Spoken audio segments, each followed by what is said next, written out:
No início do século XX, um pequeno grupo de jovens oficiais brasileiros atravessou o Atlântico para aprender com o que era considerado o exército mais eficiente do mundo. Eles voltaram com novas ideias, novos métodos, mas se depararam com um exército que ainda estava preso no século passado. Hoje você vai conhecer sobre os jovens turcos do exército brasileiro, a geração que tentou modernizar o EB antes mesmo da missão militar francesa.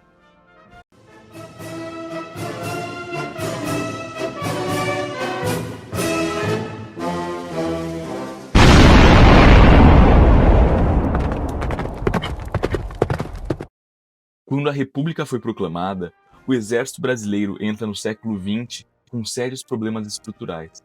Sua instrução era irregular, o ensino excessivamente teórico, como a gente viu no vídeo anterior sobre os oficiais científicos, a doutrina era fragmentada e o prestígio institucional era muito baixo. Conflitos internos, como Canudos e a Revolução Federalista, expuseram deficiências graves, a falta de preparo, a improvisação e a dificuldade do comando. Enquanto isso, nossos vizinhos como Chile e Argentina já modernizavam seus exércitos com missões estrangeiras. Foi nessa parte que o oficialato jovem brasileiro percebeu: ou o exército mudava ou ele ficava para trás. É nesse contexto que surge a ideia de enviar oficiais brasileiros ao exterior, não como simples observadores, mas como alunos plenamente imersos em um exército moderno. A escolha recaiu sobre a Alemanha, herdeira direta do exército prussiano, que na época era considerada a principal referência mundial em planejamento, disciplina, instrução e funcionamento do Estado-Maior. Graças a um acordo realizado entre o Kaiser Guilherme II e o então ministro da Guerra, o futuro presidente Marechal Hermes da Fonseca, acordo firmado com a ajuda do Barão do Rio Branco, foi decidido que entre os anos de 1906 e 1912, oficiais brasileiros seriam enviados a escolas militares alemãs e a unidades do exército alemão. Eles não constituíam a missão formal nem atuavam como grupo organizado. Formavam na prática um núcleo intelectual modernizador, unido pela experiência comum e pela mesma inquietação profissional. O termo jovens turcos não era utilizado pelos próprios oficiais naquela época. Ele surge depois. É uma analogia histórica que se faz, inspirado no movimento político conhecido como Jovens Turcos do Império Otomano. É algo completamente diferente, que aconteceu no final do século XIX e início do século XX.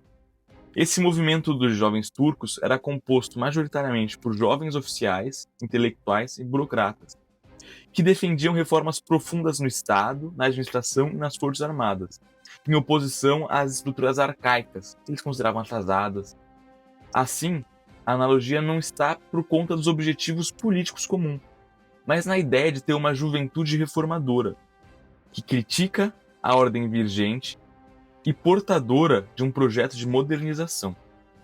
Da mesma forma, ao exército brasileiro, o termo jovens turcos passou a designar os jovens oficiais formados no exterior que questionavam as práticas antigas e defendiam um exército profissional, moderno e intelectualmente preparado para a guerra.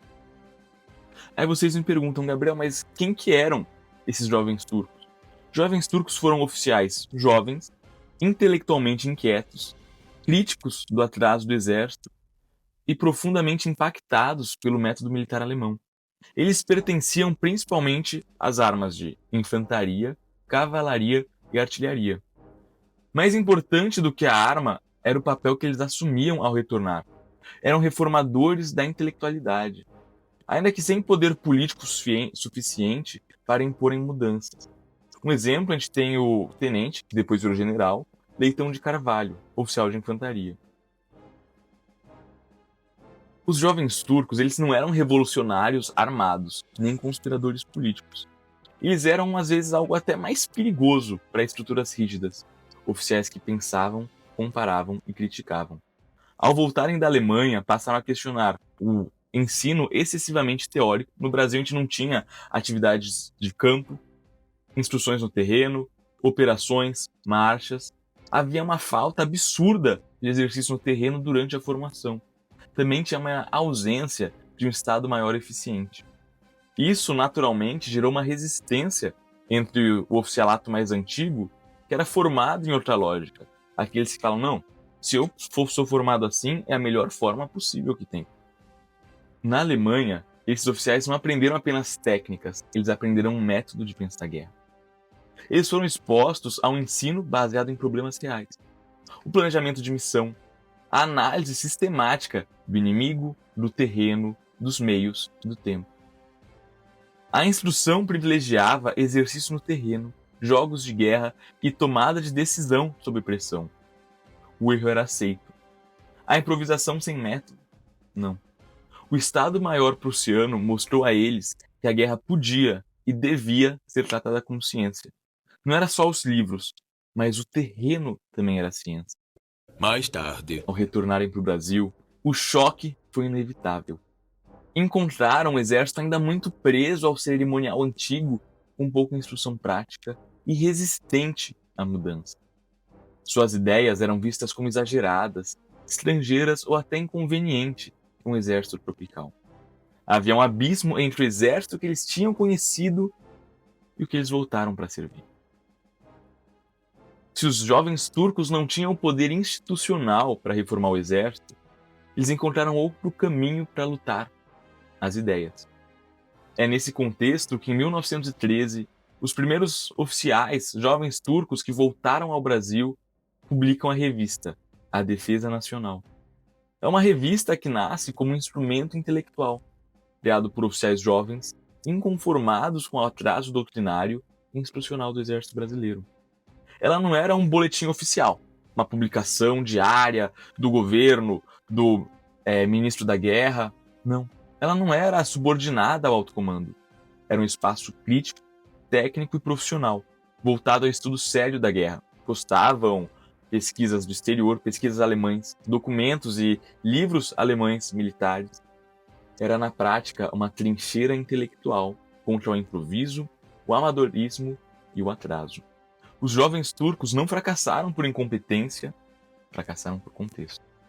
Eram poucos, eram jovens e, mais ainda, não tinham poder político. Além disso, com a derrota alemã da Primeira Guerra Mundial, o modelo germânico passou a ser politicamente inviável. O exército brasileiro não poderia mais se alinhar formalmente com a Alemanha. Aquela modernização tão sonhada não se concretizou plenamente naquele momento. Mas seria um erro dizer que eles não deixaram legado. Eles introduziram uma nova mentalidade, a necessidade do estudo sério da guerra, a valorização do planejamento, a crítica ao improviso e a defesa da instrução realista. Eles formaram alunos, influenciaram escolas e prepararam intelectualmente o exército brasileiro para mudanças futuras. Podemos dizer que os jovens turcos prepararam o solo para que a missão francesa pudesse chegar e concretizar a profissionalização do exército brasileiro. Esse foi o primeiro vídeo da série que estamos fazendo sobre a profissionalização do exército brasileiro, mas, resumidamente, sobre a missão militar francesa. Quando ela chega ao Brasil em 1919, o terreno já estava parcialmente preparado. Muitos oficiais brasileiros já compreendiam a importância do método, do Estado-Maior e da instrução moderna.